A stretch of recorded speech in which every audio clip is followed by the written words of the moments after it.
დავიწყოთ იქიდან თუ რა მოხდა. საერთაშორისო გამოფენა, რომელიც იმართებოდა დამასკოში, ამ გამოფენაზე მიწვეული იყო ეგრეთ წოდებული აფხაზეთის დელეგაცია.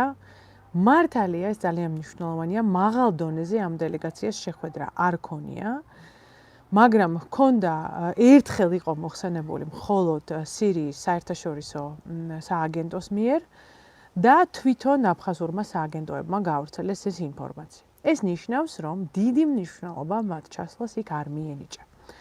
მე მინდა შეგახსენოთ, რომ საერთაშორისო სამართლებრივად მაღალი დონის შეხვედრები ძალიან მნიშვნელოვანია, ესეთი შეხვედრები სირიის მოქმედ პრეზიდენტთან, ალ-შარასთან მაგალითად, ან საგარეო საქმეთა მინისტრთან, ეს იქნებოდა აღმნიშვნელი უკვე აფხაზეთის კიდევ ერთხელ გამტკიცებისა აფხაზეთის აღიარების. მაგრამ ასეთი არაფერი არ ყოფილა, თუმცა თავისთავად რომ ეს მოწვევა არსებობს სირიის მხრიდან და თავისთავად ჩასვლა აფხაზეთის წარმომადგენლებისა უკვე მიანიშნებს, რომ სირია ამ ეტაპზე სირიას უკან არ მიაქვს აფხაზეთის აღიარება, რაც გვინდოდა ჩვენ და რაც გვჭირდება ჩვენ.